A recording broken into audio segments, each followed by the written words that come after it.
A paz do Senhor! Sejam todos bem-vindos a mais um podcast de joelhos. E não se esqueça de se inscrever no canal, deixar o seu like e compartilhar essa bênção para várias outras pessoas.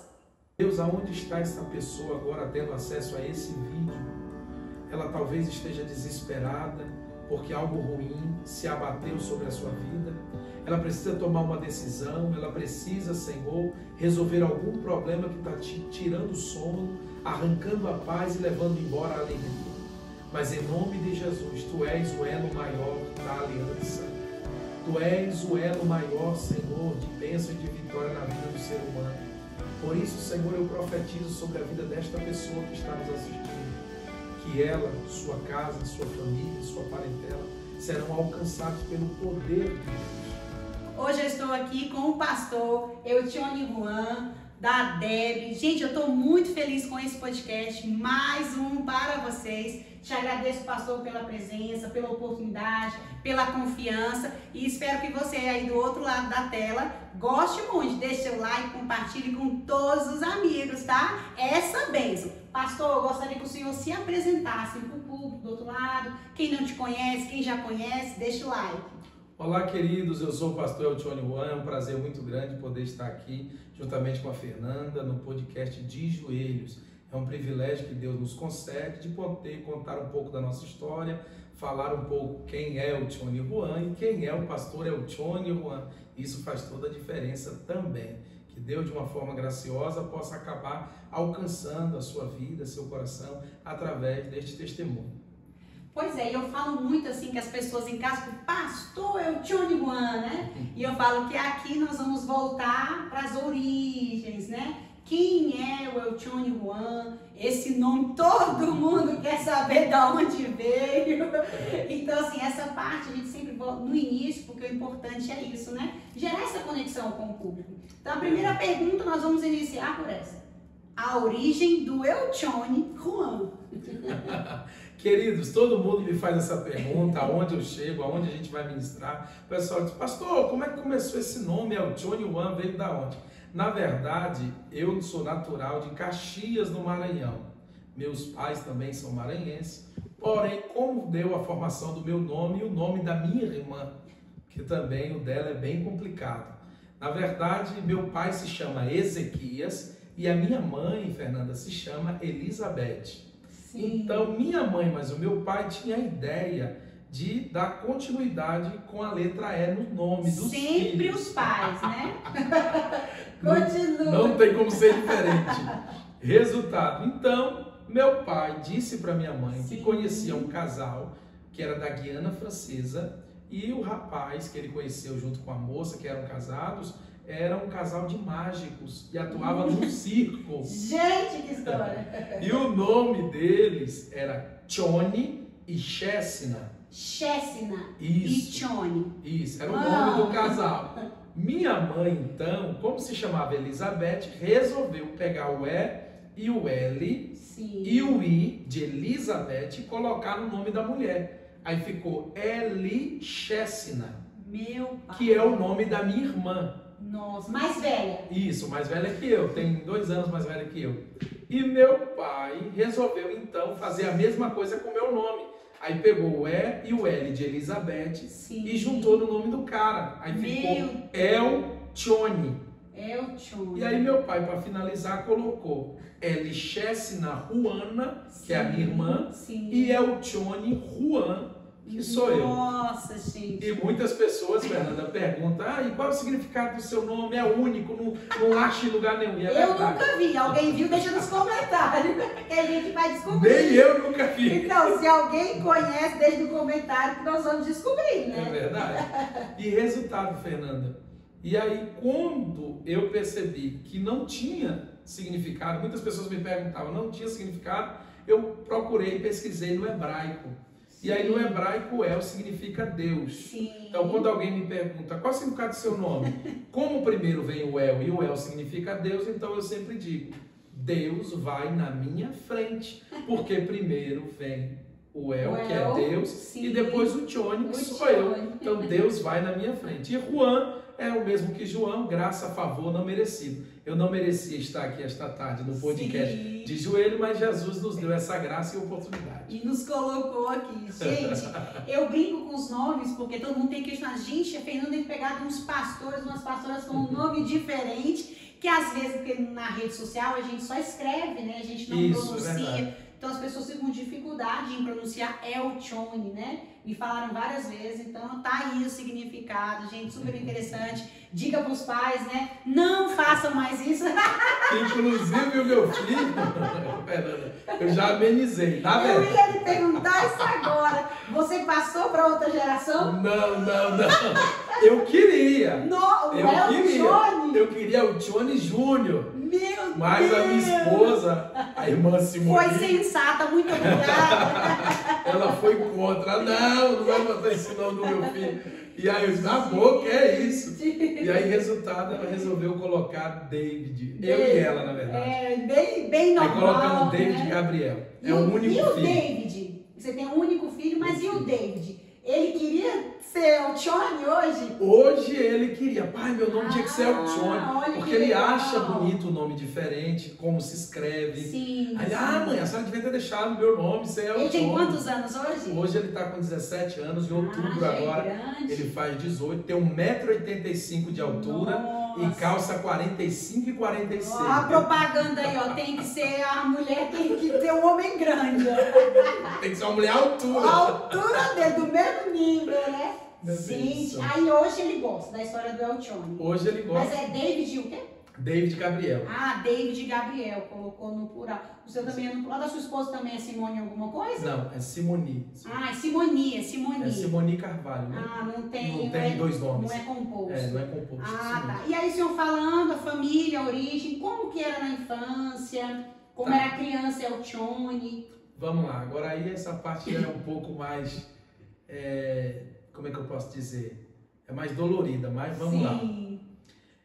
Eu nasci, como eu disse a vocês, em Caxias. Meu pai e a minha mãe, eles não permaneceram juntos logo após o meu nascimento. Eu só fiquei na gestão do meu pai com a minha mãe até meus 11 meses de nascido. Nossa! Depois de 11 meses de nascido, meu pai, então, já havia separado da minha mãe. E aí, nessa separação do meu pai com a minha mãe conheceu o meu padrasto. E o resultado foi que minha mãe foi viver com meu padrasto, junto comigo e com a minha irmã. Sim. E eu já tinha quase um ano de idade quando fui morar com meu padrasto. E morávamos ali em Teresina, no Piauí. Nossa, bem conhecido, né? É a capital, né? Isso. Até meus 5 anos, entre Teresina e Timon. Que eu morei em Timon, no Maranhão também, porque faz a divisa. Timon. Continue. Eu morei em Timon, lá, lembro até hoje, o bairro se chamava Parque Alvorada. E ali ficamos até o 5º ano, mais ou menos, de idade, 5º, 6º ano. E dali eu retornei, fui morar com a minha mãe e meu padrasto. Sim. Na verdade, fomos morar em outra cidade, fomos morar em Salvador, na Bahia. Nossa, deu uma volta, hein? Isso, e lá em Salvador eu morei até os meus 17 anos de idade. E aí lá foi muito complicado. Por que lá foi complicado? Porque minha mãe se tornou uma pessoa alcoólatra lá. Sim. Por influência muito do meu padrasto, porque meu padrasto bebia muito e enchia a casa. Meu padrasto era usuário de droga e ele enchia a casa de pessoas que iam beber, iam usar droga. E depois, quando o pessoal ia embora, a bagunça estava armada. Minha mãe ia arrumar as coisas, mas meu padrasto, pernambucano, muito bruto, tinha que ser tudo do jeito dele. E na maioria das vezes as coisas não saíam como ele queria. Esse copo aqui não era para ter feito assim. E aí por isso gerava uma discussão. Que muitos conflitos familiares. Num conflito a ponto dele agredir minha mãe. Nossa. E ele agredia minha mãe. Naquela época eu corria para a rua, chamava a polícia. Mas não existia a Lei Maria da Penha naquela época. É verdade. Os policiais do bairro que eu encontrava diziam, olha, é briga de marido e mulher, volta para casa, vai dar tudo certo, eles vão se entender. E eu voltava, os vizinhos não se metiam, a criminalidade do bairro também não dizia muita coisa. Sim. E o fato é que eu fui convivendo até meus 13 anos assim, vendo minha mãe apanhando, levando ela para posto de saúde com a minha irmã, braço quebrado, olho roxo. Tudo do padrasto? Tudo do padrasto. Isto lá em Salvador. eu e minha irmã fui crescendo dentro desse conflito. E nisso, pela influência, que era uma cultura de favela onde a gente morava, Sim. então pela influência eu já estava andando com as pessoas que não eram de boa procedência. Minha mãe dava comida para eles por conta do meu padrasto. Sim. Eu é que levava essa comida, e muitas vezes eles armados lá, e aí até me colocavam um apelido, porque eles não sabiam me chamar de Alcione, aí eu era bem mais gordinho, pequeno, e eles diziam assim, Ortobon, diga para tua mãe mandar comida lá para nós, e me chamava de Ortobon. Oh, meu Deus. E aí, resultado, eu fui crescendo no meio daquela malandragem, e me tornando muito malicioso, Sim. ou em outras palavras, estava tendencioso a cair num caminho muito errado. E aí foi aonde a minha mãe já estava em conexão com a minha tia aqui em Valparaíso para poder me tirar desse ambiente, porque eu já estava desobedecendo o meu padrasto, já estava desobedecendo a minha mãe. Entrou na adolescência, né? Isso. 13 anos não é mais criança. Isso Já tinha noção do certo e do errado. já. Isso é importante falar porque as crianças de hoje, né? Porque às vezes os pais vê tem um filho, né, de 13, 12 anos, acha que é uma criança ainda. Com toda certeza ele já tem direito de escolha, eles já Sim. pensam, eles já raciocinam, eles têm uma ideia, e é por isso que é muito importante o diálogo dos pais com os filhos, porque quando você senta na mesa e põe as cartas na mesa, meu filho, o que é que você quer fazer? O que é que você pensa? O que é que está ruim para você? Aí consegue ter aquela... Aí consegue ajustar as Sim, coisas, porque ele sabe né? os pensamentos dele, ele vê a visão do lado dos pais também. E é uma forma de abrir a mente da criança para o lado certo, né? Com toda Mas certeza. o lado certo que eu falo em relação aos pais, né? Isso Porque tem mesmo. isso Trazer ao também. plano original que é construído por nós que servimos a Deus a vida toda, sim. que é princípios e valores cristãos. Resultado então tudo isso faltou. Uhum. Eu só via briga, eu só via Sim. confusão, até que com 13 anos eu fui para cima do meu padrasto. Agredi ele, Nossa. e depois que eu agredi ele, aí foi aonde a nossa amizade já ficou bem arranhada. Cortou, né? Os vínculos, Cortou. na verdade. Eu né? dormia com a faca debaixo do travesseiro, Meu Deus. minha mãe já dormia com a gente no nosso quarto. E você já também, naquele momento, não aceitaria mais as agressões? Não aceitava mais. E se Aí- ele tocasse na minha mãe, eu ia para cima dele, poderia fazer algo pior. Pior. E aí o fato Ali não começou mais as agressões. Não, daqueles 13 anos para frente, não. Porque aí você cresceu, Estagnou ali. Ele dizia, não vai pra rua. Eu digo, não vou o quê? Você não é meu pai? Eu bati o portão com raiva e descia e ia pra rua. E ele olhava pra minha mãe e dizia, olha, esse moleque, desculpa a não é expressão. filho dele, Dizia, né? não é, olha aí, ó, tô criando uma cobra pra me matar. E o resultado é que toda a minha parentela, quando ficava sabendo disso, ficava preocupada. Sim, E imagina. era um ambiente muito hostil. Eu subia a boca de fumo, comprava droga pro meu próprio padrasto. Sim. Mas eu louvo a Deus porque a vida é feita de pontos positivos e pontos negativos. Mesmo eu tendo toda essa má influência dele, aquela coisa toda, mas ele era homem suficiente para me botar no colo dele e dizia para mim, essa maconha que eu uso, essa cocaína que eu uso e que eu peço para você comprar, isso só serve para mim. Isto não serve para você. No dia que você colocar isso na boca, rapaz, eu vou te pegar. Ele com 2 metros de altura, grandão. Então aquilo, de tanto ele falar, eu cresci ouvindo ele dizer aquilo, que não prestava para mim, que não servia para mim, que era só para ele, e que a vida dele já estava perdida, mas que eu tinha um futuro. Então eu ouvi aquilo, ficou impregnado e eu nunca coloquei na minha boca. Nossa, que maravilha. Nunca. Eu não sei que gosto tem maconha, eu não sei que gosto tem cocaína, eu não sei que gosto tem nenhum tipo de droga dessa que a gente inala ou E consome. mesmo vivendo, né? Mesmo vivendo dentro do ambiente, Os pais, vendo ele dentro da própria cortando, fazendo casa, baseado de maconha. você sabia ver tudo, mas não usou. Não utilizei nada daquilo. A única coisa que você tinha dentro mesmo, a revolta, era as agressões, né? Eram as agressões, Ver a sua mãe, porque eu acho que a nenhum falta filho, de né? condições. Sim, mas nenhum filho, né? Consegue ver a mãe numa situação dessa, não vai partir pra cima, né? Não vai defender a mãe. Né? Não tem também esse outro lado. E aí nisso, Quando veio pro Valparaíso. aí foi aonde minha mãe começou a querer me trazer para o Valparaíso. Sim, sim. E eu fiz 14 e eu não vinha, não queria vir. Fiz 15, não quero ir, eu não vou fazer o que lá. Mas a ideia era só vir Para passar um mês e e retornar. Tá. Mas somente O senhor, ninguém mais? Só eu sozinho. Ah, tá. A mãe ia ficar... Minha mãe até queria que minha irmã viesse, mas minha irmã já estava de namoradinho. Ah, não queria ir. Que é o marido dela atualmente, então ela não quis ir. Então, mas a ideia era para eu vir. Somente vir sozinho. Vim sozinho. E deixar a mãe. E deixar minha mãe e meu padrasto lá. Sim, sim. Teve até o processo que eles se separaram, e ele se separou justamente para pressionar ela a me tirar de lá. Ah, tá. E aí minha mãe, como bebia muito, ela bebia caninha da roça, botava numa garrafa de refrigerante, enquanto ela fazia as coisas de casa, de meia em meia hora ela bebia. Alcoólatra mesmo, isso, né? E eu dizia para ela, isso vai lhe matar. E eu comprava a bebida para ela. E aquilo ia me dando raiva. Sim. Mas ela era minha mãe e me mandava comprar, eu tinha que obedecer. Tem isso, né? Mas aquilo dentro de mim era ruim. Até que eu tomei a atitude, se eu não vou comprar mais, a senhora vai morrer, a senhora vai estar em cima do hospital, isso vai lhe matar. E esse cigarro a senhora tem que parar, a senhora vai ter um câncer, pare com isso e tal. Mas minha mãe, não, me deixe, isso é para esquecer meus problemas. Oh, meu Deus. E eu queria que ela se separasse do meu padrasto, viesse para morar com os nossos familiares no Maranhão. Só que minha mãe tinha aquela cultura bem antiga. Filha que sai de casa não pode voltar com 2 filhos nas costas. Nossa. E tal. Então ela preferia sofrer. Sofrer do que voltar. Do que voltar e dizer, me separei, não tenho mais. Deu errado. Deu errado. E ao mesmo... É um orgulho, não? Isso, um orgulho. Um orgulho. E também ela não queria de maneira nenhuma que a gente voltasse e ela fosse um peso para os nossos familiares. Sim. E também ela não queria que ninguém descobrisse que ela utilizava a bebida. Então, com isso, eu fiz 16 e quando eu fiz 16, quase completando 17, ela disse de novo, vou te levar para sua tia, ela quer muito ficar com você vai passar um mês com ela. Só que não era para passar um mês. Era o que ela falava. Era o que ela falava. A estratégia para você poder vir. Ela queria me arrancar de lá de qualquer motivo. Já era um plano para me segurarem aqui. Sim, porque ela sabia que não queria ver um filho morto ou na cadeia.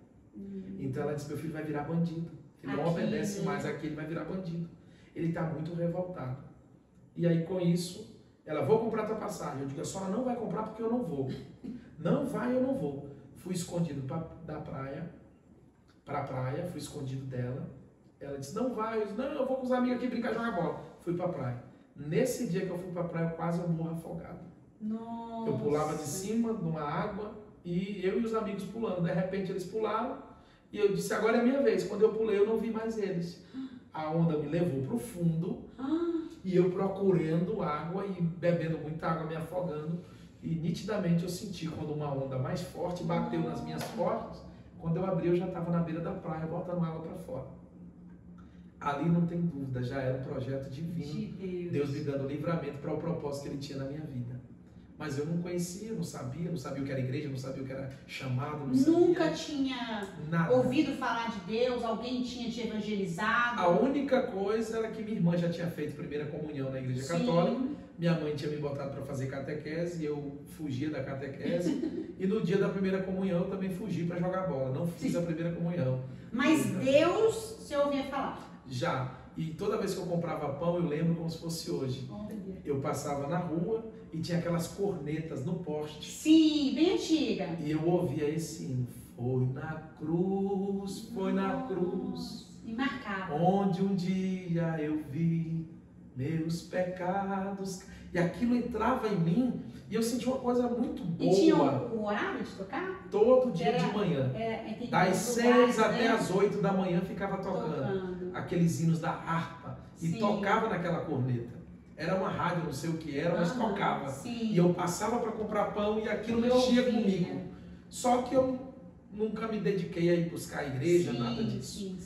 Mas nunca ninguém, até esse momento, 17, né? 17 anos, estava completando 17. Ninguém te evangelizou? Nunca, ninguém. Gente, lembro. Nem na escola. Nem na escola. Na rua ali não tinha como, né? Meu padrasto não era crente, minha mãe não era crente. Na rua de cultura de favela. Eu via os crentes que eu via, geralmente passavam e iam para a igreja deles. Mas ninguém falava. Isso também é importante falar. Com toda certeza. Eu falo isso porque às vezes a gente vê pessoas que estão em situações difíceis, a gente não tem coragem de evangelizar, de ter coragem de falar de Deus, porque acha que a pessoa vai ignorar, a pessoa não vai dar ouvido. E às vezes a pessoa só está esperando aquele momento. E eu fui um desses que ignorei. Porque eu lembro que quando eu estava completando 17, sim, e minha mãe fazendo de tudo para eu ir, teve um culto na rua lá e botava uma caixa de som. E eu estava descendo com os amigos, que eu sempre tive muita atitude. Então os amigos andavam muito colados comigo, como se eu fosse o líder. E aí eu ia descendo, vamos jogar bola em tal lugar, vamos para a rua tal. E quando eu estava descendo, eu vi um camarada na caixa de som ministrando e ele disse: você que está me ouvindo, Jesus tem um plano na sua vida, Ele vai te libertar. E aí eu passei e os amigos, e eu para mostrar que eu era o grandão dos amigos, eu digo: esses pastores aí, tudo ladrão, mentiroso, sabe de nada. E fui embora, dei as costas. Nunca imaginei que aquilo que eu criticava era aquilo que eu iria me tornar. Se tornou. Porque você vê que os planos de Deus são na nossa vida, totalmente diferente do que a gente sonha para nós.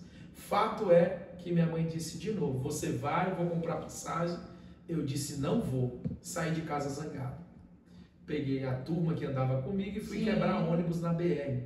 Nossa. Pegar coco verde seco, né? E jogar nos ônibus? E jogar nos ônibus na BR. Porque eu tinha o prazer de ver as pessoas gritando no ônibus: não joga! E eu jogar no vidro. Mas, gente! Pra escutar só a zoada do vidro quebrando. Meu Deus! Fernanda, você não imagina, um dia eu peguei o coco, e foi esse dia que eu acho que Deus deu início ao projeto. Eu peguei um coco junto com os amigos: vamos jogar, lá vem um ônibus. Lembro até hoje, o ônibus ia para Itapuã, para a ilha de Itapuã, para a praia de Itapuã. Quando o ônibus veio, eu joguei o coco. Quando eu joguei, o ônibus passou muito rápido e pegou num carro. Que quando pegou num carro, que passou a placa, eu vi o brasão da República. E o carro todo preto. É tipo aqueles carros de oficial de justiça. Sim. Era alguma autoridade. Eu só sei que esse carro voltou. Não. E deu pisca-alerta, como quem diz: corre que eu vou te pegar. E a gente entrou para dentro da quadra da rua. E todo mundo correndo, e eu vi o ronco do motor do carro vindo atrás da gente. Gente! Você que está nos ouvindo aí, querido, você não imagina o desespero que foi. Sim. Resultado, eu me escondi atrás de uma Kombi, que tinha na época, essa Kombi tinha tipo um parapeito, dava para apoiar o pé. Eu apoiei o pé nessa Kombi e fiquei na maçaneta. Eu mais magrinho, né? Aí estava lá apoiado. O camarada do carro parou do outro lado da Kombi, arrancou uma pistola e disse para os vizinhos: vocês viram para onde ele escorreu? Se eu pegar, eu mato. Não. E a mulher lá em cima me olhando, e eu disse: naquele momento, se há um Deus no céu, olha aí, e eu escapar daqui, eu vou para Valparaíso, porque minha tia está me esperando. O camarada botou a arma na cintura depois do que eu pronunciei, entrou no carro e foi embora. Cheguei em casa amarelo. Arrumando as malas. Minha mãe disse: o que foi, menino, que tu tem? Tu tá assim com o olhar espantado. Eu disse: cadê minha tia, mãe? Cadê minha tia? Tá lá em Valparaíso. Ela quer comprar minha passagem? Mas tu não quer? Eu vou. Eu vou. Depois, e por que tu mudou de ideia, menina? Eu disse: não, porque eu quero ir, mãe. E agora eu quero ir. Eu tô com saudade da minha tia. Não era saudade, era medo da morte. Porque eu presenciei praticamente a minha morte. Foi. E aí, quando minha mãe ouviu isso, prontamente compraram a passagem. E já veio. Eu entrei no ônibus da Real Expresso. Sim. Quando chegou dia 16 de janeiro do ano de 2003. O ônibus chegando em Sobradinho. Eu olhei para o teto do ônibus, olhei pela janela e disse: eu não sei como vai ser minha vida aqui, mas se há um Deus que criou tudo isso, me ajuda a ser um homem honesto, pai de família, ter dinheiro para manter a minha casa e, contudo, honrar os meus familiares e aqueles que eu puder ajudar. Foi a oração que eu fiz. Só que o que eu não imaginei, Fernanda, Deus estava dentro daquele ônibus, ouvindo. Talvez você lança palavras ao vento, dentro da sua casa, lavando a sua louça, fazendo alguma tarefa familiar, e você acha que Deus não está lhe vendo, você acha que Deus não está escutando. Preste atenção. A Bíblia diz que há poder nas nossas palavras. Pelas nossas palavras seremos julgados e pelas nossas palavras seremos condenados. Tudo que nós falamos há um peso no mundo espiritual. Então, quando você abre a boca e pronuncia algo, você se torna refém daquilo que você pronuncia. E eu disse que eu queria uma vida transformada, que eu queria ser um homem de caráter, só que eu nunca imaginava que eu seria cristão para isso. Mas o Deus que estava nos céus já tinha esse propósito para nossa vida. Né? Também é importante falar sobre o medo da mudança, né? Com toda certeza. A maioria das pessoas tem esse medo. De tomar atitude, de tomar atitude, de mudar, né, o rumo da sua história. Porque às vezes estava acostumado lá, mesmo menino, né? Mas estava acostumado lá com a mãe, com a irmã, mesmo em toda dificuldade, era o melhor caminho. Com 17 anos, para ficar longe do padrasto, longe Sim. da mãe, longe da irmã, longe do meu verdadeiro habitar. Os seus amigos. Para um mundo desconhecido, eu não Sim. sabia o que era Valparaíso. Sim. Eu nunca tinha convivido familiarmente com a minha tia. Sim. Então era um mundo novo. E eu me lancei nesse mundo novo. Então, e era um caminho correto a se tomar. E não claro que teve uma forcinha, né, para você tomar essa decisão. Mas às vezes tem pessoas piores que tá acontecendo, né? E ela não consegue enxergar. Não consegue enxergar. Que depende dela a mudança. Né? A atitude, tomar atitude, porque as pessoas têm medo. É como a Bíblia diz em Gênesis capítulo 26, que Isaac, quando a terra não produzia mais nada, houve fome na terra, ele tomou atitude, arrumou as malas e saiu. Quando ele sai, no versículo 2, a Bíblia diz, e apareceu o Senhor a Isaac. Ou seja, ele teve um encontro com Deus. Mas quando ele saiu, o problema é que muitas pessoas querem se encontrar com Deus, mas não saem ao encontro dele. Atitude. Não tomam atitudes para poder ver sua vida sendo mudada. Fato é, Fernanda, que cheguei em Valparaíso. Sim. Quando eu cheguei em Valparaíso, fui morar na casa da minha tia para trabalhar com meu tio como ajudante de pedreiro, ganhando uma diária de R$10. Nossa. Era uma vida nova e eu tinha que me ajudar a me manter. E aí fui morar com a minha tia. Quando eu cheguei, minha tia já foi logo me dizendo, não quero você com aquele ali, não quero você com aquele, não quero você com essa amizade, não quero você com essa. Sim. Porque ela me conhecia, minha mãe já tinha dado toda a recomendação, aquele não é bom para andar com você, não quero você usando isso, nem aquilo, aqui na minha casa. Então eu já fui... Era tia e tio, tio e primos? Tia e os filhos dela, meus primos, morando na casa. Sim, só ela e os filhos. Ela e o marido, o meu tio também. Ah, tia, tio e os primos. E os primos. E eu trabalhava com meu tio de ajudante de pedreiro. Sim. E aí nessa, com 2 dias que eu estava lá, minha prima estudava na escola, a minha prima, filha de outra tia minha que morava no bairro, ela estava na escola e tinha um amigo dela que era evangélico, que hoje ele é pastor também. Sim. E aí ele pegou e ia deixar ela lá no portão, porque ele vinha à noite da escola com ela, e nisso já tinham me matriculado. Na escola. Sem eu saber. Que era só um período. Era só 30 dias. Não, meu filho, você vai ficar aqui um ano, você precisa estudar. E aí, resultado, eu disse, não, vou me embora, não quero ficar aqui não. Não, minha filha, só esse ano, no ano que vem você vai. Me seguraram. Quando eu conheci esse amigo, aí eu digo a importância das boas amizades. Verdade. Encontrei esse jovem da igreja e eu vi ele todo bem vestidinho, arrumadinho, passadinho. E ele todo educado. Bom dia, boa tarde, tudo bem? Como vai? Você está precisando de alguma coisa? Prestativo. Eu digo, eu não sou assim. Eu falo cheio de gírias, cheio de trejeitos. Esse cara é tão diferente. O que ele tem? O que ele tem que eu não tenho? E aí um dia ele disse para mim à noite, disse, olha, Tione, tem um negócio para te dizer. Jesus tem um plano na tua vida. Ele salva, cura, batiza com o Espírito Santo e leva para morar no céu. E ele falou aquilo e eu guardei aquilo na minha cabeça e me tornei amigo dele. 1 mês amigo dele, 2 meses. Com 2 meses que eu estava sendo amigo dele, aí tem uma história muito interessante. 2 meses eu sendo amigo dele, ele veio me convidar no ano de 2003 ainda, no mês de abril. Sim. Dia 19 de abril, um sábado. Você chegou em janeiro. Cheguei em janeiro, agora nós estamos em abril. Em abril. 2003, dia 19 de abril, ele chegou 3 horas da tarde dizendo para mim, Tione, faz favor. Aí eu saí do portão e disse, que foi, Gesiel? E aí ele disse assim, rapaz, vai ter um congresso de missões aqui em frente, na igreja. Não é tão longe, sua tia mora aí, é só atravessar aqui, você vem para a igreja. Vamos para a igreja comigo, eu venho aqui te buscar. Eu, que igreja, o quê? Andar com essas roupas de velho, que nem você anda? Não, quero não, você é meu amigo, mas eu não gosto de igreja não, esse pastor é tudo mentiroso. Não quero isso para a minha vida não. Por que eu dizia que os pastores eram mentirosos? Porque nós, seres humanos, temos um mal muito grande. Reproduzimos o que a sociedade reproduz. Verdade. E a gente precisa entender que a moeda tem dois lados. Sim. A gente não pode falar de lágrimas se nunca tiver chorado. Nunca pode falar de dor se nunca tiver sentido. A gente não pode falar mal de uma instituição ou de qualquer outra coisa se a gente não conhecer ela a fundo, participando e vivenciando. O outro lado, né? O outro lado. Fato é que nessa situação ele me convidou para estar lá à noite. Eu disse não. Isso era 3 horas da tarde. Quando de repente eu vejo uma moça passando. A moça que ia passando, eu olhei, que homem vai pelo que vê, mulher vai pelo que ouve. Verdade. Eu olhei do pescoço para baixo e disse para ele, vou namorar com essa menina. Ele disse, vai não.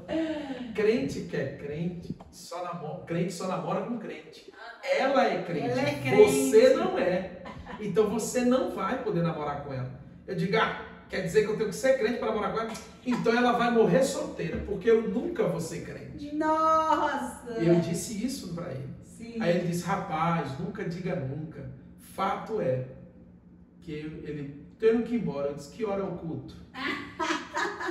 Eu pensando na menina. Na menina. Ele disse 19h30. Eu digo, então tá bom, eu vou. Coloquei uma calça jeans, uma camisa gola polo, tô indo pro culto. Quando eu chego no portão, internamente eu ouvi uma voz falar comigo assim, por que você vai vestido como crente, indo para a igreja dos crentes se você não é crente? Nossa, já? Eu disse, é como se uma influência maligna tomasse Sim. conta da minha vida. Eu disse, eu não sou crente não. Por que eu vou igual aos crentes? Eu vou do meu jeito, se eles quiserem me aceitam do jeito que eu sou, para eu participar do culto deles. Voltei. Nossa. Tirei a calça jeans, tirei a camisa, gola polo, botei uma bermuda cheia de caveira, uma camisa regata, uma corrente zona de prata no pescoço, Gente. Meu cabelo era aqui na cintura, amarrei rabo de cavalo aqui, gente, e botei os anéis que eu usava no dedo e fui andando assim, todo largado. Eu vou do meu jeito. Nossa! Eu não sabia nem onde sentava na igreja, e aqui eu dou uma notícia para os irmãos, a importância de uma boa recepção na hora que você chega numa igreja. Isso mesmo. A maneira que o porteiro lhe aborda. Sim. Porque eu só entrei, ninguém me abordou, ninguém disse seja falou bem-vindo, nada. ninguém falou nada, eu não sabia onde sentava, eu fui e sentei no banco das crianças. Eu não sabia onde sentar. E eu fiquei lá de braço cruzado, numa cadeirinha pequenininha. E depois sentou um monte de criancinha para mim. Conjunto Jardim, alguma coisa. E aí, resultado do culto acontecendo, eu olhava para as senhoras cantando, olhava para os varões, de repente diz, vamos ouvir a mocidade. Ai, quem apareceu? Ela era a que estava solando o hino, cantando o hino. Gente! Eu não me recordo do hino que ela cantou. Quando ela abriu a boca para cantar, eu fixei o olhar nela e não tirei mais. Sim. E aí ela sentou. Quando ela sentou diante dos céus, Fernanda, hoje o pastor que pregou lá Sim. é meu amigo. Eu prego nos mesmos congressos que ele. Ele orou por mim aceitando Jesus. E ele conta uma versão que eu não me lembro, mas ele conta que foi assim, porque ele estava pregando e olhando para mim. Sim. Eu sei que eu tinha feito isso. O que foi que eu fiz? Eu olhava para a menina no banco e mandava sinais para ela. Nós dois, depois, conversar lá fora. Gente, durante o culto. Durante o culto. E um pregador, que é esse amigo meu, chamava atenção. ele disse, irmãos, nós temos que respeitar a igreja. Nós estamos no santuário. Aqui é lugar de decência e ordem. E todo mundo calado pela repreensão dele, eu levantei a mão e disse, é verdade. Sendo que era eu o causador. Ele conta a versão de que eu estava passando a língua nos lábios olhando para ela. Eu não me lembro, mas ele conta.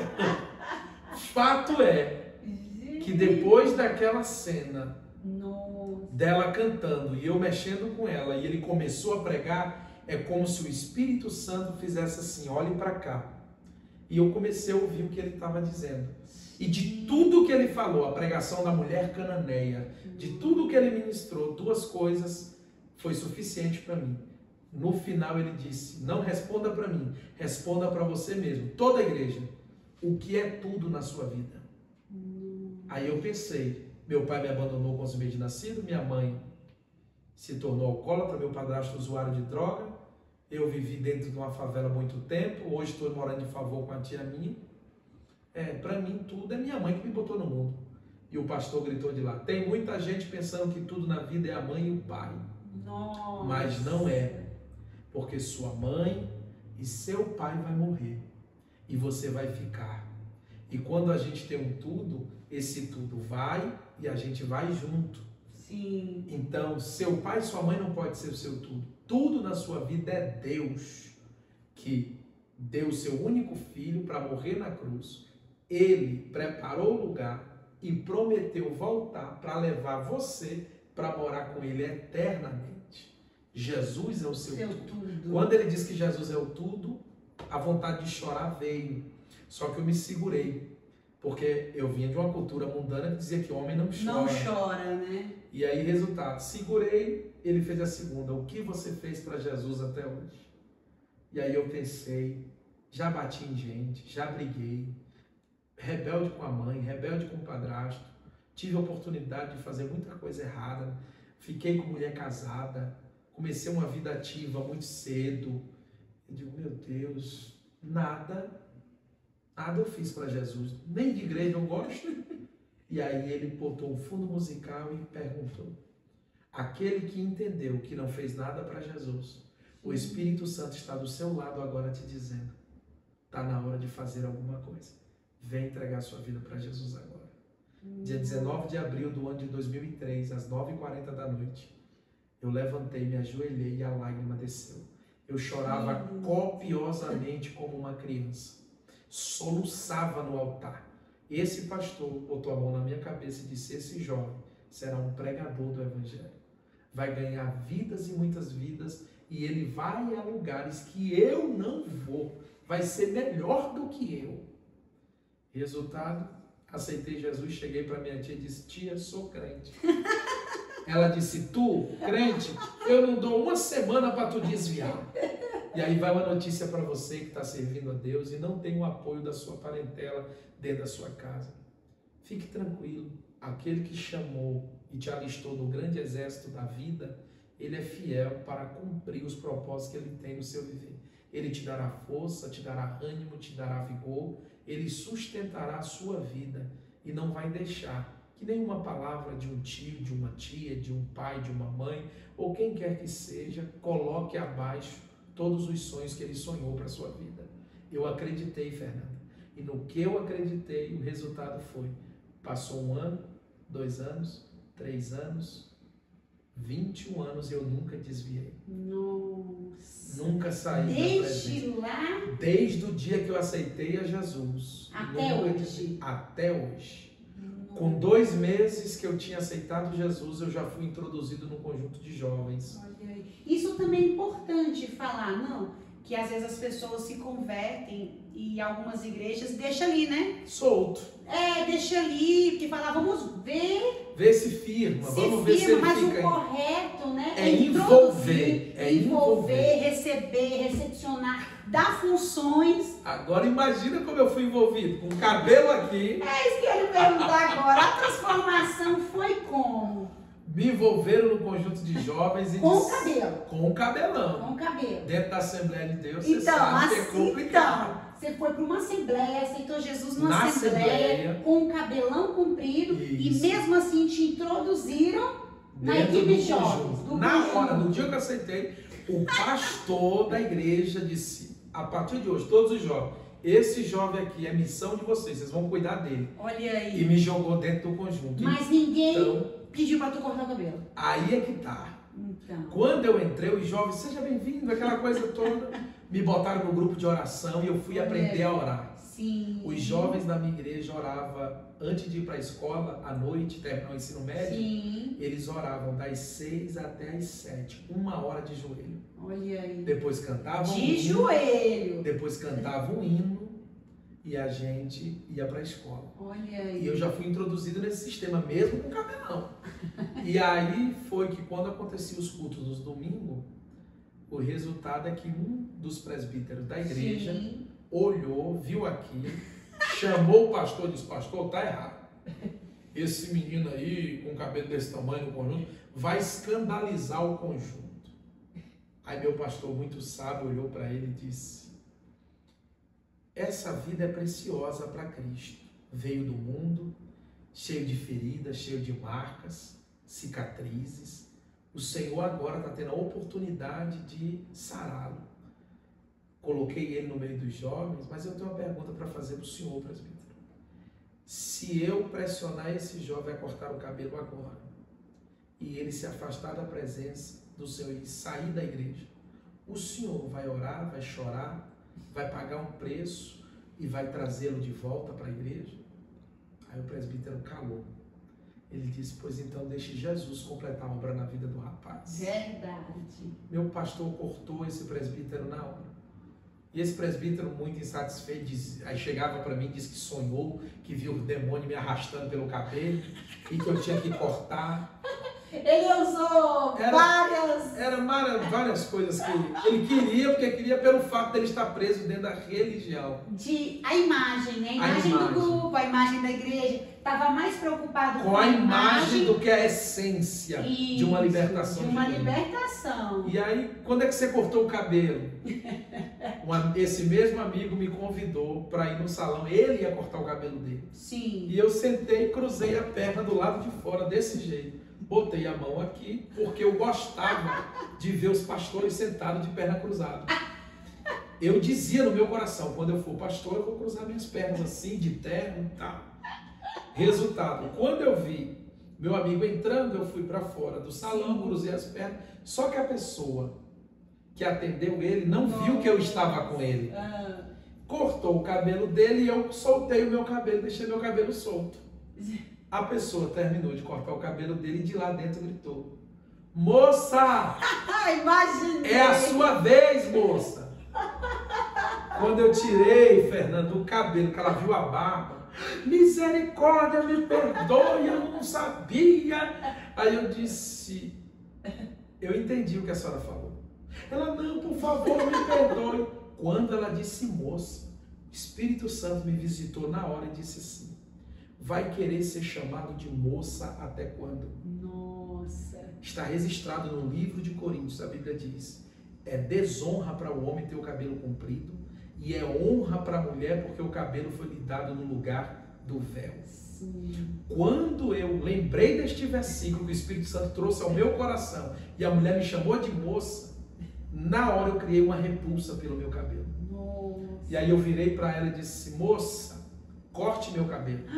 Ela: não, por favor, eu falei sem ver. Eu disse: corte o meu cabelo. Ela: não, por favor. Eu digo: Satanás, corte o meu cabelo. Porque eu sabia que agora já não era. É libertação. Eu queria, porque queria, mas a mulher não queria mais cortar meu cabelo. Eu digo: o diabo já está usando ela para não querer cortar meu cabelo.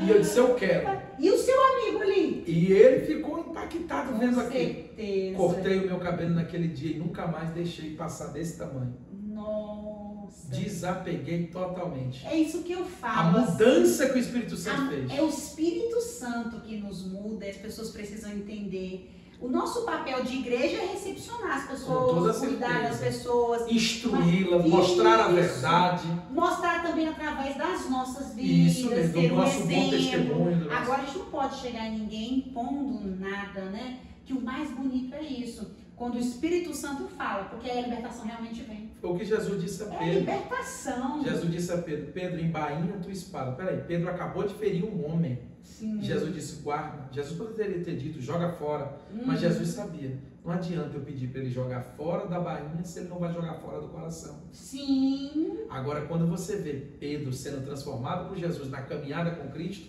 você nunca mais vê Pedro usando a espada novamente. Verdade. Por quê? Porque houve a transformação no coração. É interno, né? A gente fala que é de É de dentro, dentro pra fora. para fora. Pra fora. E isso é tão interessante porque a do cabelo eu cortei 6 meses depois. Sim. Mas voltando um pouco ainda, 2 meses que eu já estava na igreja, Sim. na oração dos jovens, eu comecei a conversar com a moça.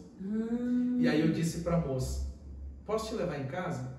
Ela, não, meu pai e minha mãe brigam. Eu digo, não quero levar tua mãe e teu pai, eu quero levar você.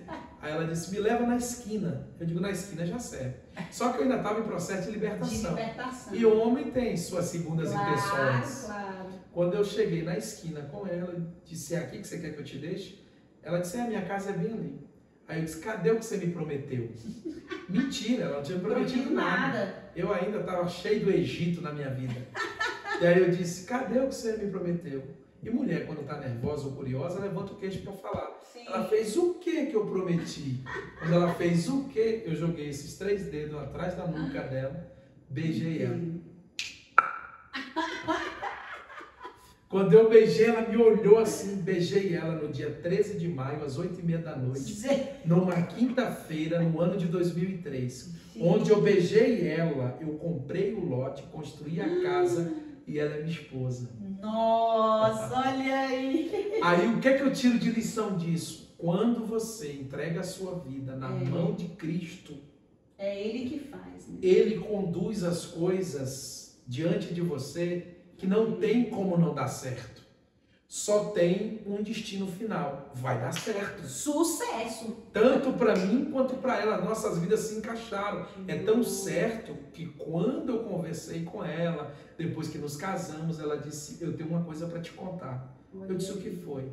Minha mãe era do círculo de oração, estava orando com as irmãs da minha casa, e uma irmã disse para minha mãe, pode chorar agora. Chora, mas chora o tanto que você quiser chorar. Mas não questione com Deus, porque essa sua filha vai sair tão cedo de casa, tão novinha. Aí a minha sogra desesperou. Como assim? Aí disse, Deus está preparando o esposo dela. Não é dessa região. Ele vem de longe. Aí quando tu entrou. Resultado, eu cheguei de Salvador, pouco tempo. Normal, assembleiano. Para pegar um assembleiano, tu chega. Resultado, quando a mãe dela me viu, mesmo na igreja, a mãe dela queria ver qualquer pessoa, menos eu. Não aceitava o nosso namoro. Eu fui várias vezes pedir na porta, eu quero namorar com sua filha, eu sou homem de Deus. Não quer. Se for da vontade de Deus, vai dar certo. Foram 9 meses pedindo. Sim. Até um dia que eu tomei atitude. Olha o poder da atitude. Eu já queria ela também já me queria, a gente já se gostava. Sim. Os pastores da igreja sabiam, mas a mãe e o pai não aprovavam. Não abençoavam. Né? Aí eu peguei na mão dela um dia e disse, você quer ficar comigo? Quero. Você tem certeza? Tenho. Então vamos ali. Ela, aonde? Ali. Peguei ela, fui parar na porta da casa dela, segurando a mão dela e ela se tremendo toda. Ela, pelo amor de Deus, minha mãe vai me matar. Eu digo, vai não. Não. Quando chegou na porta, bati palma, a mãe dela apareceu na janela. Disse, irmã Marisa, que é o Eltione, eu vim aqui, não é mais para pedir, não, é para comunicar. Eu quero namorar com sua filha, melhor do que a gente ficar namorando escondido aí, Nossa. Dando beijo por aí, e é isso que eu quero. Aí ela virou assim, minha sogra, e falou assim, Fernando, ela chamava meu sogro de Fernando, disse, Fernando, o Eltione está aqui com aquela história de novo, de namorar com a Simone. Resultado, meu sogro flamenguista doente. Quando ele estava assistindo o jogo, na hora que a minha sogra falou com ele, o Flamengo fez um gol. Aí ele virou e disse, libera. Resultado, me tornei amante do time do Flamengo. Nossa, por causa disso. Não sou aquele torcedor de ficar torcendo, nada disso. Mas eu gosto das cores preto e vermelho. Sim. Por conta desse dia. Resultado, eles abençoaram pra gente namorar na porta. E ela tinha quantos anos? Ela tinha 15. Nossa, e eu tinha 17. Ela estava 2 Quando anos. a gente casou, eu já tinha 19 e ela tinha 17. Olha aí, nova. Como foi profetizado, Como foi profetizado. E a mãe dela teve que assinar ela ainda de menor. Nossa. E a mãe dela ainda assinou meio contra a vontade. Mas hoje a minha sogra me tem como um filho. Então, hoje eu posso dizer isso claramente, que a minha sogra hoje não me vê como um genro. Sim. Ela me vê como um filho pelo cuidado que eu tenho para com a filha dela. Que hoje eu digo a você que está me ouvindo, muitas das vezes a gente perde muita oportunidade na vida valorizando aquilo que não é prioridade. Por que eu estou lhe dizendo isso? Nunca se esqueça, na nossa vida, o nosso maior patrimônio é a família. A minha esposa e meu filho é a minha maior base.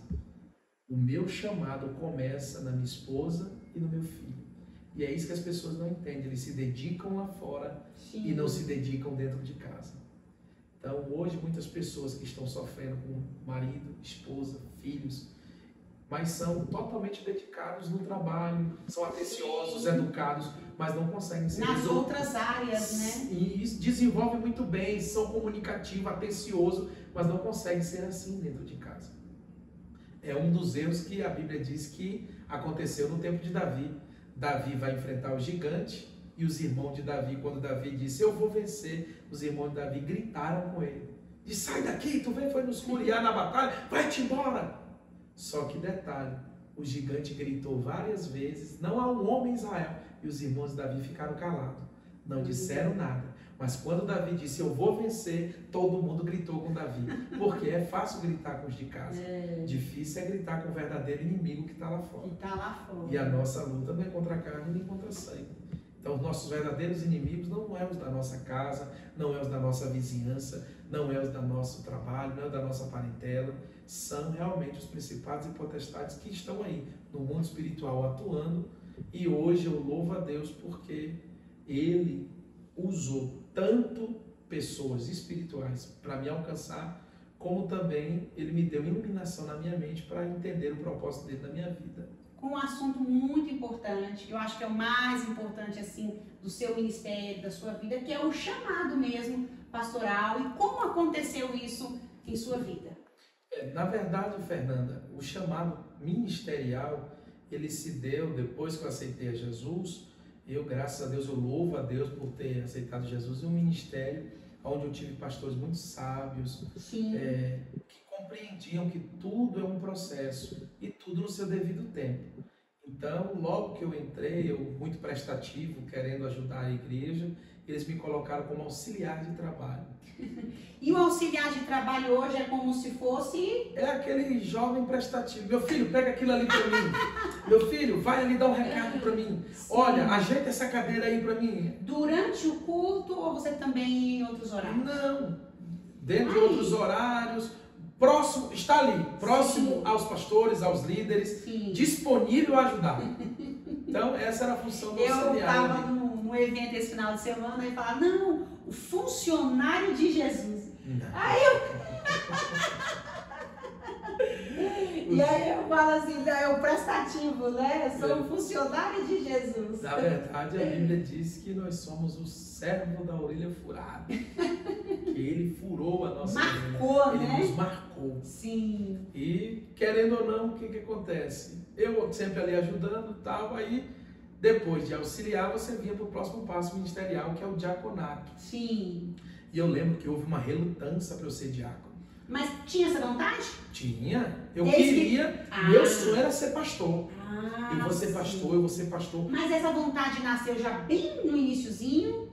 Quando eu aceitei a Jesus, os primeiros dias de crente, eu olhava para os pastores, lá aquela eloquência dizendo, meus irmãos, a paz do Senhor Jesus. Eu dizia, é isso que eu vou fazer um dia, eu vou ser igual a esse daí, eu vou ser igual a esse.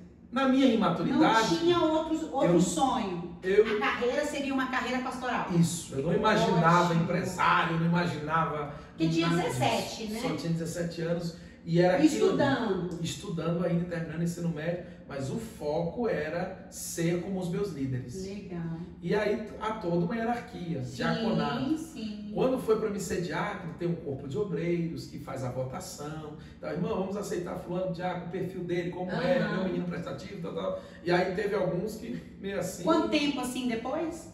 Mais ou menos, eu tinha aceitado Jesus em 2003, uns 3 anos depois. 3 anos depois. Aí vamos, apresentar o nome dele a diácono. Aí houve uma relutância de algum, ainda tá muito cedo, não sei o quê, mas aí aceitaram. Sim. Aí fui ao diaconato.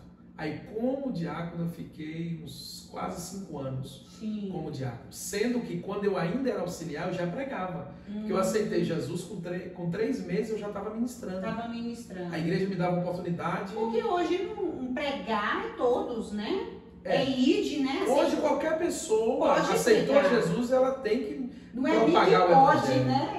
Ela tem que fazer o id. É uma obrigação. Isso, é uma ordem imperativa de Jesus. Ide por todo mundo e pregai o evangelho. Porque as pessoas acham que é o pastor, né? Não. Aceitei Jesus, é um agora vou receber a bênção, vou sentar no banco da igreja e vou ficar aqui. Não. É um chamado para todos. O id, né? Agora o chamado pastoral é reservado para alguns que Deus escolheu especificamente. Isso. E o fato é, Fernanda, que eu, sendo auxiliar, eu já saía para pregar em outras igrejas. Sim. Sempre debaixo da obediência do meu pastor. Para jovens. E isso para jovens, culto, tarde da bênção. Falava como aceitei Jesus. Sim. E eu sempre fui bem desenvolto na questão da comunicação. Sim. Até porque quando eu tinha 9 anos, eu trabalhei numa feira. Eu vendia coentro, cebolinha e alface. E eu gritava na feira, é 50 freguesa para botar na mesa. Tem pro patão, tem pra patoa. Venha que mulher bonita, não paga, mas também não leva. E aquela coisa toda. Só que eu não imaginava que aquela eloquência, aquele grito mexendo com o público, era um preparo divino para o chamado ministerial lá na frente. Que hoje as pessoas acham que é qualquer um que pode chegar e dizer não. Isso mesmo. Você tem que ser escolhido para aquilo. Tem que ter a vocação. Isso. E eu já tinha isso e não sabia, mas aí ao longo do tempo eu fui desenvolvendo. Aí como diácono eu fiquei 5 anos, depois eu fui ao presbitério, aí houve alguma relutância. Não, para ser presbítero, ele é muito novo, não sei o que, eu voto contra. Ele chegou aí, vai que ele desvia. Um dia desse estava de cabelão aí, não dá. E votaram contra aquela coisa, mas o engraçado, Fernando, todo pastor e todo pregador que vinha na nossa festa, na nossa igreja para pregar, quando começava a ministrar, este jovem, eu vejo malas, eu vejo um avião, eu vejo você subindo e descendo, você vai ser um pregador do evangelho. E eu chorava e todo mundo, amém, glória a Deus. A igreja presenciava. A igreja presenciava aquilo, os obreiros presenciavam. Na próxima festa, este jovem, Deus vai te levar. Eu vejo malas, eu vejo você viajando. Vai chegar um tempo que você vai estar uma mala em casa e outra mala no aeroporto. Você vai descer do aeroporto, só vai trocar de mala e vai voltar. Sim. E aí as pessoas diziam assim, só tem profecia para ele? Aí tinha irmão que ficava com inveja, chegava assim, e aí eu, Tchone, pronto para receber a profecia hoje? Começaram a marcar. Aquela inveja santa, né? Fiquei marcado pela igreja. Mas eu sempre ali confiante, crendo, acreditando que Deus era maior. Foco em Deus, olhando para o céu. Sempre em Jesus. E aí, resultado de diácono a presbítero, de presbítero fomos a evangelista. E aí, como evangelista também já ministrando oportunidades maiores. E uma das coisas que me marcou muito, que me chama muita atenção, é que eu vivi até o meu ano de 2008 trabalhando na Brasil Telecom. Eu trabalhava e eu tinha que me virar entre o trabalho e o ministério. Porque eu era agendado para pregar nas igrejas e eu tinha que sair às pressas, correndo do trabalho 6 horas, do plano piloto, para poder pregar em Lusiânia. Aí já estava casado? Já estava casado. Sim. E aí eu tinha que levar o terno para lá, trocava no banheiro do shopping, não tinha carro na época. Nossa. E aí eu saía às pressas, chegava em Lusiânia, quase 9h30 ou 9 da noite. Teve agendas que eu perdi por conta do horário que eu cheguei. E eu levei a fama de que eu marcava e não ia.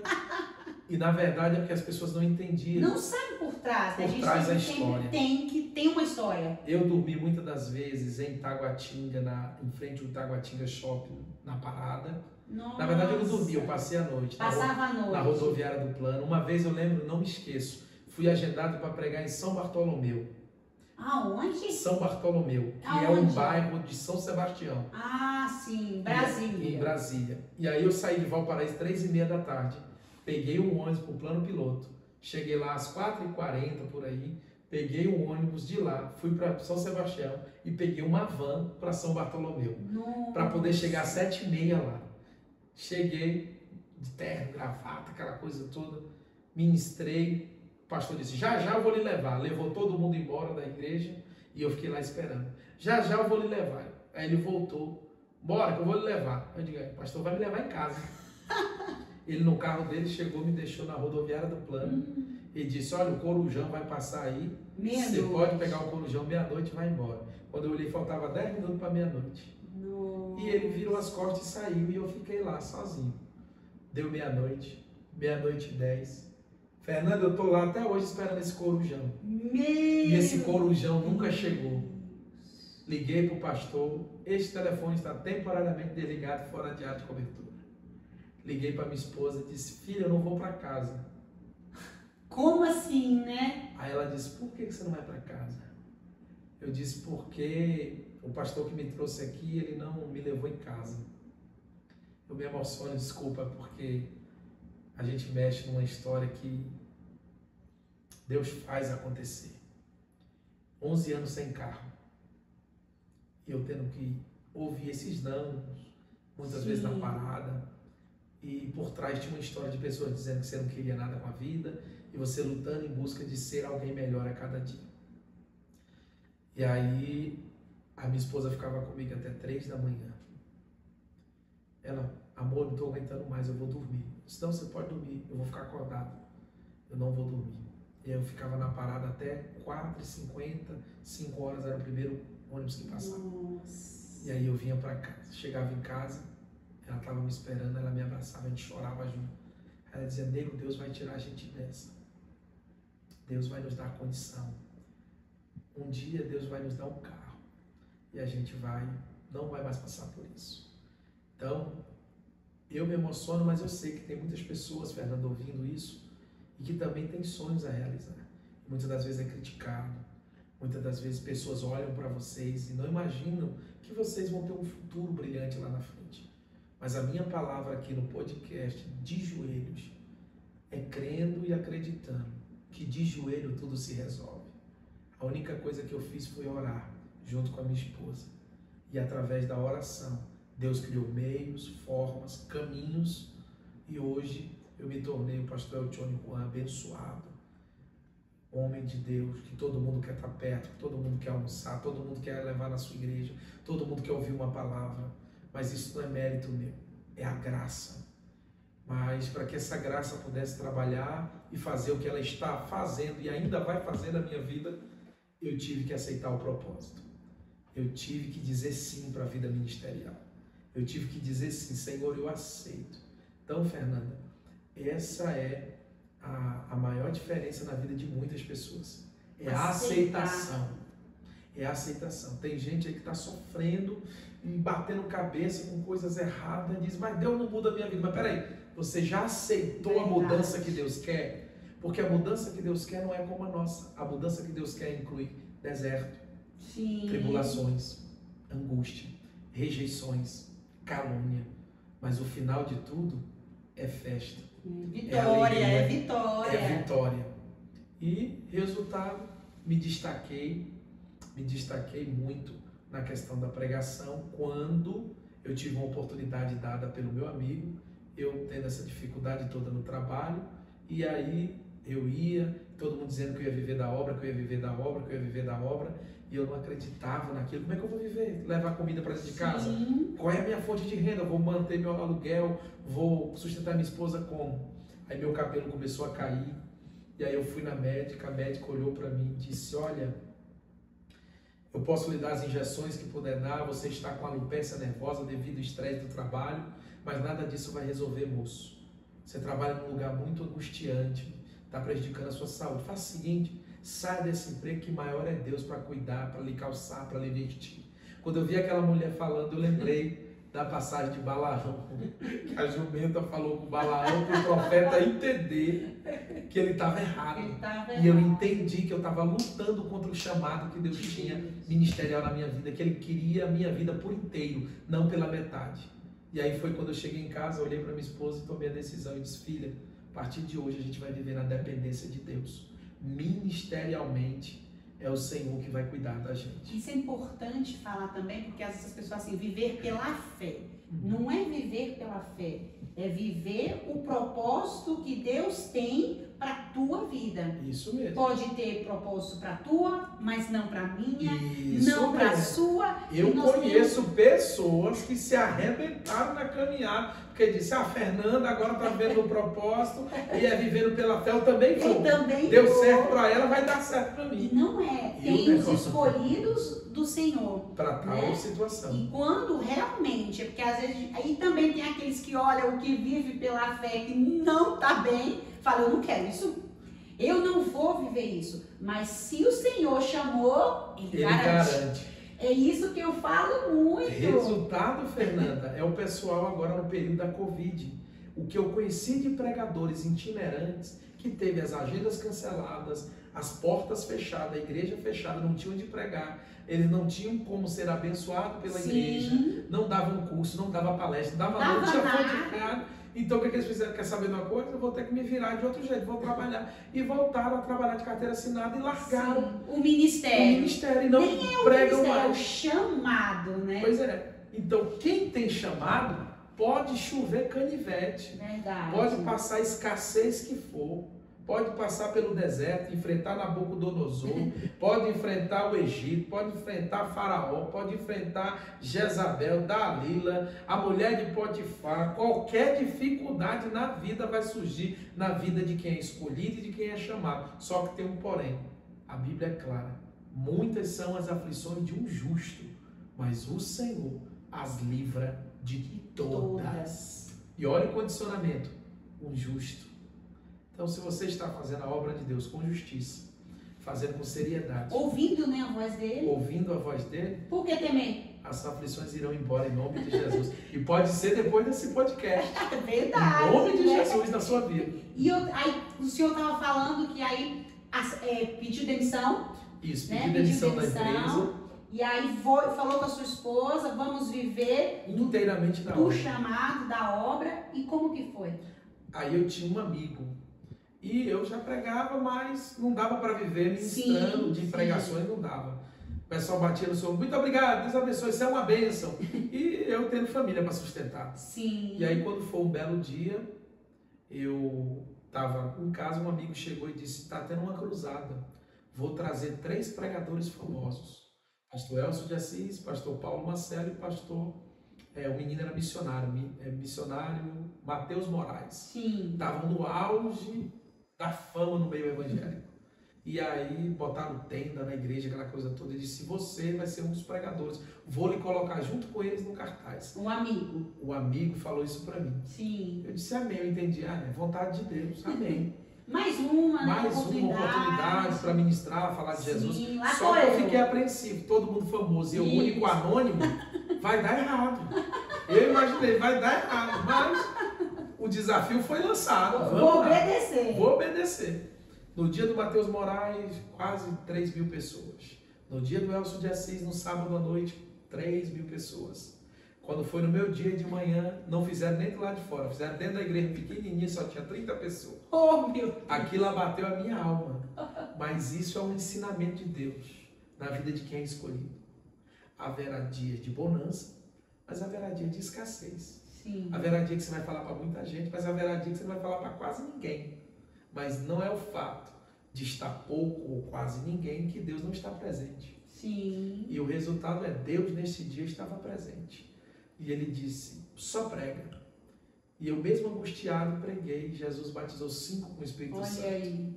E dos 5, 3 era filho do pastor. Resultado é que todo mundo ficou sabendo. Todo mundo ficou sabendo. A notícia espalhou. O Tione surgiu. Olha eu aparecendo. Deus soprou, né? Quando Deus de soprou repente, o nome. como soprou? Quando de repente o pastor Paulo Marcelo, que ia pregar à noite, liga dizendo que não pode vir. Olha aí. Porque a esposa parece que estava com algum problema de saúde e não pôde vir. Aí no que ela não pôde vir com ele, quem? O pastor disse, traz o jovem que pregou de manhã, meus filhos foram batizados. Gente. Quando eu cheguei à noite, Fernanda, que eu vi aquela multidão, 3.000 e poucas pessoas, caravana de tudo que é lado. Eu digo, Jesus, o que é que eu estou fazendo aqui? Era o propósito que eu tinha que vivenciar. E aí eu subi naquela tribuna e todo mundo me olhando apreensivo. Quem é esse? Quem é esse? E aí o pastor disse, quem veio ver Jesus, levanta a mão. Todo mundo levantou. Quem veio ver o Paulo Marcelo, pode ir embora, porque ele não vai vir não. Porque quem vai ministrar é o John Johnny. É o irmão John Johnny. Não sabia falar, é o Johnny. Resultado. Quando ele disse é o irmão, eu vi muita gente mandando na cabeça querendo ir embora. E aí uma senhorinha levantou e disse, sou eu. Faço como quero, na hora que quero, quando quero, porque sou o que sou. Ai de quem ir embora, porque eu pego o pequeno e coloco no lugar do grande para mostrar que sou Deus. Confundo as coisas que são com as coisas que não são. Resultado, não saiu ninguém. E eu agora com a responsabilidade de pregar para todo mundo. Peguei o microfone tremendo e o pastor disse, pode pregar. E aí o Espírito Santo disse, pregue sobre o pedido da mãe dos filhos de Zebedeu. E aí eu coloquei o tema, da cruz para a celebridade. Porque o que a mãe de Zebedeu queria era que um filho assentasse à direita e o outro à esquerda. Fama, a glória, o status, a fama, que é um problema hoje do século XXI. Sim, a tecnologia trouxe isso também. Isso, né? Muita coisa boa, mas muita coisa ruim também. Muito. Que acaba entrando na nossa vida, né? Resultado, ministrei nessa noite, foram 28 pessoas que alcançaram a cruz de Cristo. Nossa. Resultado, ministramos, as pessoas aceitaram Jesus, foi um privilégio muito grande que eu vivenciei. E quando terminou, o pastor disse, o hotel está reservado. Olha. Aí eu disse, que hotel? O hotel que era do Paulo Marcelo. Eu disse, não, moço, eu moro bem aqui do lado. Ele disse, negativo. A honra que ia ser dada a ele vai ser dada a você. Você vai pro hotel. Aí meu pastor bateu no ombro e disse, se você não for pro hotel, lhe disciplina. Porque você não disse que vai ser um pregador, Deus não falou que vai lhe colocar em lugares grandes, então aproveite agora, comece a viver isso agora. E aí eu senti que era uma honra de Deus na minha vida. E aí fui, lembro até hoje, meu filho tinha 5 anos, quando a gente abriu a janela da cobertura do hotel, quando abriu, meu filho com 5 anos olhou e disse, pai, tamo rico. Aí eu disse, não te alegra não, meio-dia acaba a diária. E a gente vai voltar para a nossa vida. Fernanda, foi algo extraordinário. Daí os pastores vieram tudo em cima de mim, pegaram o telefone e aí começou a surgir. É um jovem aí, pregador, o nome dele é o Johnny Juan. Aí me chamavam de El Chan, me chamavam de Elton John, de John John. Fato é que hoje a maioria já sabe pronunciar meu nome. Né?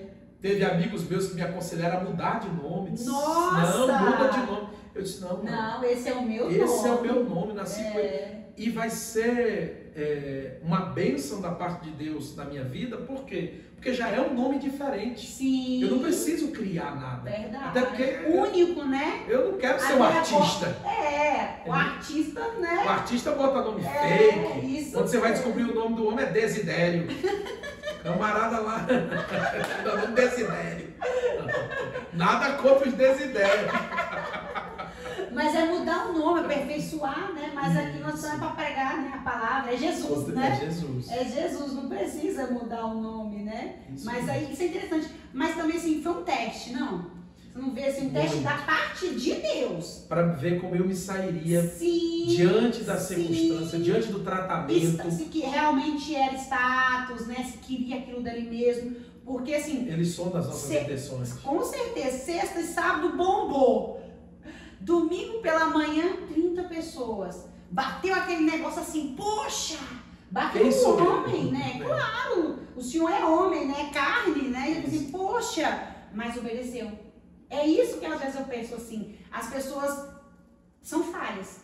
Que às vezes acham que os pastores não falham, são pessoas perfeitinhas. E elas são falhas na decisão de obedecer. Sim, aí eu acho que a bênção vem na obediência. Com toda certeza. A obediência gera providência. Então, assim, a carne do Elchone reclamou, né? Com toda certeza. Mas o espírito preparado, no momento certo, falou: bora, é melhor obedecer. Obedeceu, mas não sabia o que estava do outro dia. Não sabia. Não estava. O que estava preparado. A honra de Deus. A honra de Deus. Não foi dos homens. Não foi dos homens, porque os homens Estava ali colocando ali num buraco, né? Um buraco que tinha faltado, vamos preencher. Severino.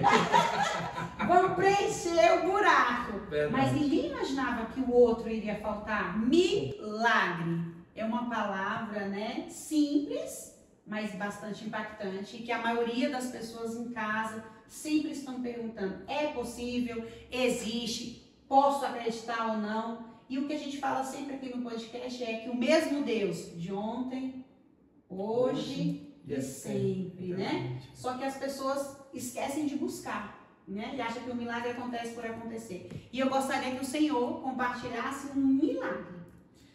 Fernanda, na verdade, existem muitos milagres realizados pelo próprio Deus na Bíblia Sagrada, na vida de muitos personagens. Nós temos o milagre do tanque de Betesda, nós temos da vida do paralítico, né? Sim. Nós temos o milagre do filho da viúva de Naim, em Lucas, capítulo 7, se não me falha a memória.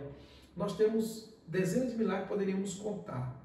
Mas eu entendo, desses anos todos, lendo a palavra de Deus, tendo experiência com Cristo, que um dos maiores milagres existentes na humanidade e que se faz tão necessário acontecer é o milagre da salvação. Sim. É uma pessoa totalmente perdida, desnorteada, desequilibrada, sem rumo e sem norte, ela receber a dádiva divina de ser alcançada pela graça de Deus e poder ser salva por Cristo Jesus. Então esse é o maior milagre que a Bíblia sempre expressa.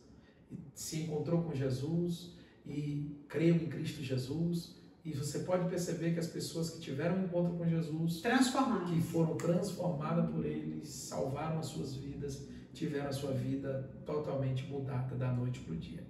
Então, na minha vida, eu vivenciei um milagre de salvação muito extraordinário na pessoa da minha mãe. Sim. Eu lembro que eu estava ministrando aqui em Santa Maria, aqui no Distrito Federal, e aí Deus me tomou em profecia para falar para o porteiro da igreja. Eu saí do púlpito e falei para o porteiro: assim diz o Senhor, por estes dias o Senhor manda você descansar, porque o que Ele te prometeu chegará nas tuas mãos.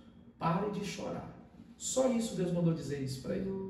Virei as costas e saí. Esse homem chorou e pulou. Aleluia, obrigado, Jesus. Ele devia ter orado, pedido alguma coisa para Deus, que eu não sei o que foi. Sim. Mas Deus só mandou dizer isso para ele. Quando eu virei as costas, que eu estou no meio da igreja, chegando, ele bate nas minhas costas. O mesmo? O mesmo porteiro. E aí eu olhei, quando eu olhei, ele disse: assim diz o Senhor para ti. E ele começou a falar em línguas estranhas. Aí já era o próprio Deus falando através dele para a minha vida. Disse: assim diz o Senhor para ti. Desce 21 dias de jejum e oração, das 6 da manhã às 6 da tarde. Não coma, só beba. Nesse período todo, das 6 da manhã às 6 da tarde, só beba líquido. Mas não coma nada. Só depois das 6 horas em diante. Porque eu farei algo novo na sua vida. Neste momento eu estava enfrentando um dilema muito grande. Minha mãe tinha um problema na garganta que ela achava que era rinite alérgica. E levamos ela para o Maranhão, e quando chegou lá, o médico bateu o olho, me chamou na sala, disse: sua mãe não tem rinite alérgica. O que sua mãe tem é um câncer em fase terminal. Nossa. Já tem 5 anos que esse câncer está na sua mãe. No mínimo, pela minha experiência. Mas eu vou fazer a biópsia para ter a certeza. Já tinha umas manchas no pescoço dela, e o médico muito experiente sabia. Sim. Quando fizeram a biópsia, constatou há mais de 5 anos um câncer. Já estava subindo para aqui, para a região do cérebro, aqui atrás.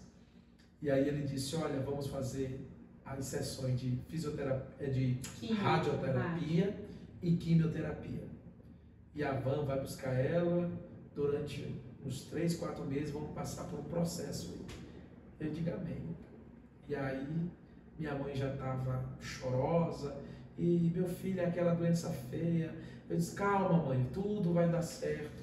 Saí aqui, deixei minha esposa, deixei meu filho. Sim. Fui ficar 3 meses o tratamento dela no Maranhão, longe da minha casa, longe da minha família. Ela já estava no Maranhão? Ela já estava no Maranhão. E aí lá ficamos esses 3 meses, fizemos todo o tratamento, botava uma máscara no rosto dela, passava no laser, quimioterapia, mais de 17 tubos de remédio tarja preta na veia. Ela entrava boazinha andando, saía toda debilitada na cadeira de roda, aquilo me quebrava, minha mãe não conseguia tomar um copo de Danone, um copo d'água. E foram 3 meses orando, sofrendo, e na minha cabeça, Jesus vai curar minha mãe, Jesus vai curar minha mãe, Jesus, e eu vou contar para o mundo inteiro que minha mãe foi curada do câncer, e milagre, Jesus fez esse milagre, e eu acreditava nisso. Quando terminou o tratamento, deixei ela lá com a minha avó, e voltei para minha casa. Foi nesse dia que Deus me usou para o porteiro. Sim. Quando eu fui pregar na igreja, e Deus usou ele para mim, disse, desde 21 dias que eu vou fazer algo novo na sua vida. O que é que eu entendi? Imaginou? Milagre realizado. Deus vai curar minha mãe. É um milagre. Resultado, fiz o propósito das 6 da manhã às 6 da tarde, jejum e oração.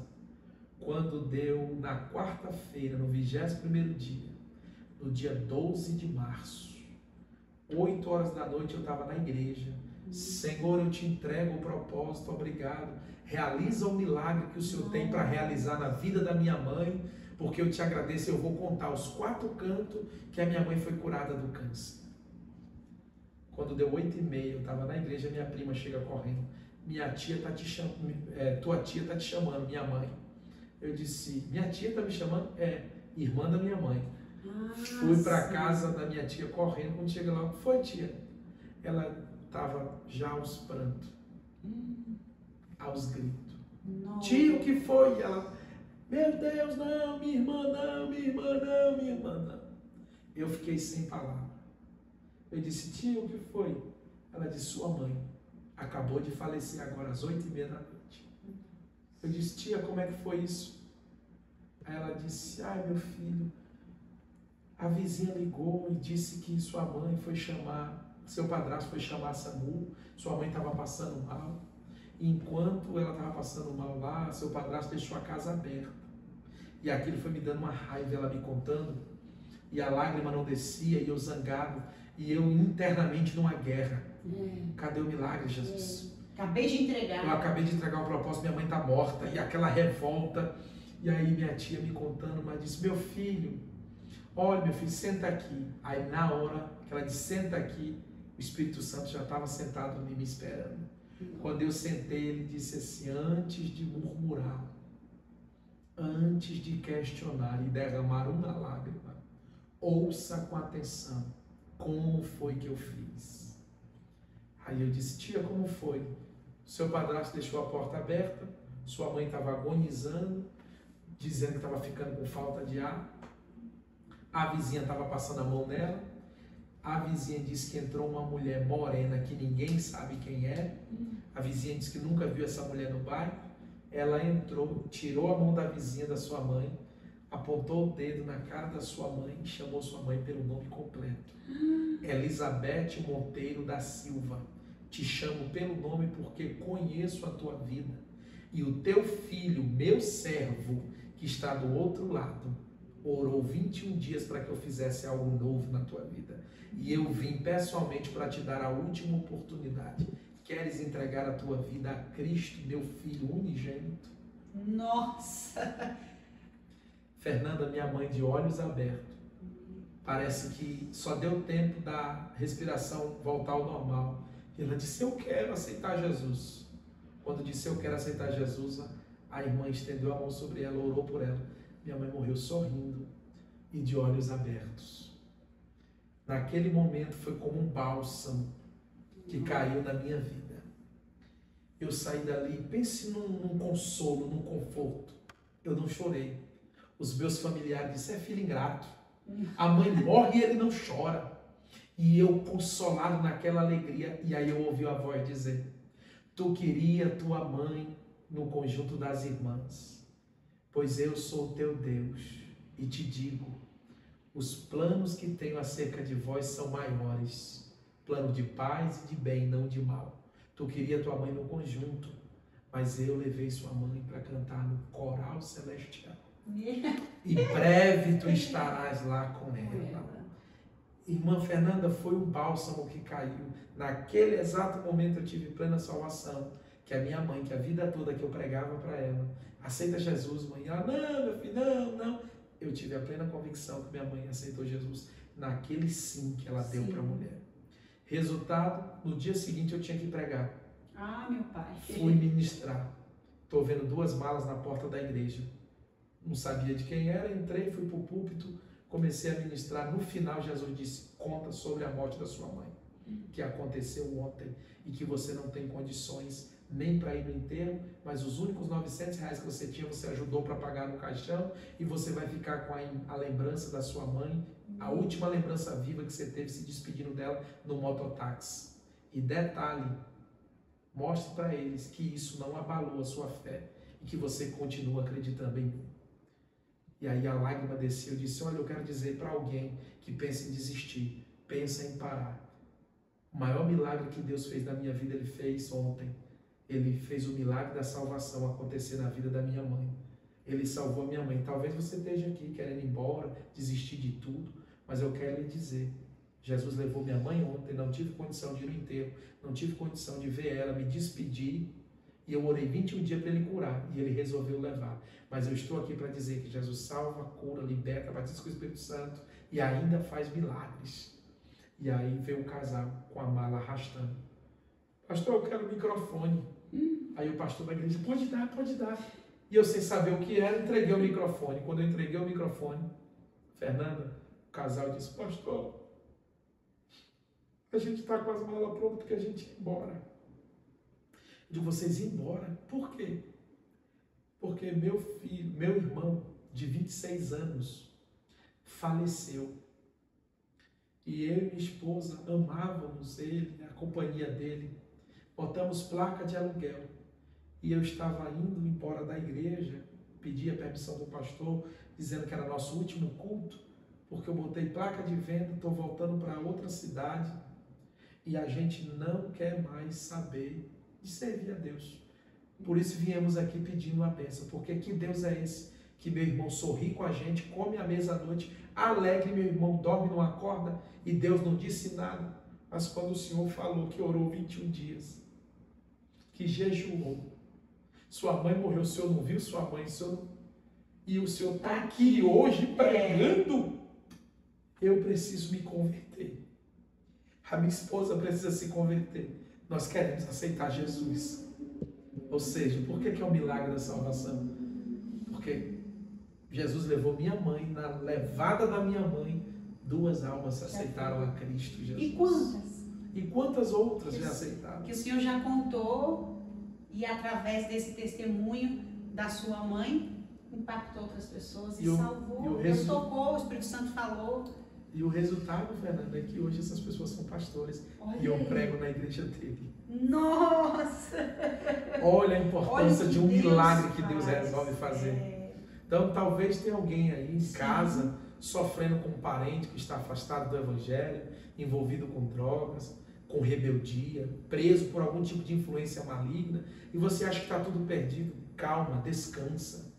Coloca a sua vida no altar. Começa a mudança por você. Deixa Deus realizar o milagre através da sua vida. Comece a viver uma comunhão maior com Deus, e com toda certeza, toda a sua casa Deus irá tratar. Milagre de vitória, prosperidade, bênção, reconciliação, restituição, tudo isso Deus tem para fazer.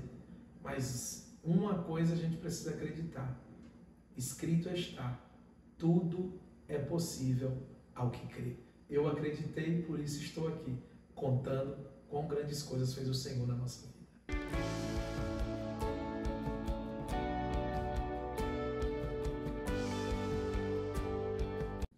E neste momento eu quero aproveitar a oportunidade para orar por você que está aí.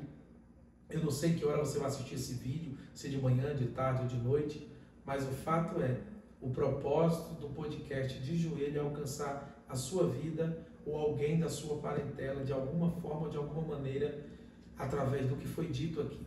Então, coloque a mão no seu coração aí agora, nesse exato momento, que eu quero abençoar a sua casa, a sua família e o seu viver.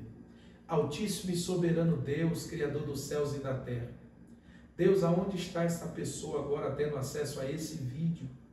Ela talvez esteja desesperada porque algo ruim se abateu sobre a sua vida. Ela precisa tomar uma decisão, ela precisa, Senhor, resolver algum problema que está te tirando o sono, arrancando a paz e levando embora a alegria. Mas em nome de Jesus, Tu és o elo maior da aliança. Tu és o elo maior, Senhor, de bênção e de vitória na vida do ser humano. Por isso, Senhor, eu profetizo sobre a vida desta pessoa que está nos assistindo, que ela, sua casa, sua família, sua parentela serão alcançados pelo poder de Deus, pelo poder que vem para transformar, libertar, curar e dar vitória. Em nome de Jesus, torna a vida dessa pessoa, desta família, desta casa, essa pessoa que já teve pensamento de suicídio, pensamentos malignos, pessoas que estão em pleno estado de depressão, pessoas que não sabem se arruma a mala e vai embora desse casamento, pessoas que não sabem que rumo ou direção tomar. Em nome de Jesus eu profetizo que a paz que reina nos céus e repousa sobre a terra na vida dos fiéis, repouse sobre a sua vida. Que a mão do Todo-Poderoso seja sobre você, sua casa, e que a partir de hoje sua vida seja uma sucessão de sucesso, sucessando sucessivamente, sempre sem cessar, para a glória de Deus e com a bênção de Jesus Cristo, para todos sempre, em nome de Jesus. Amém. Amém. Fiquem na paz.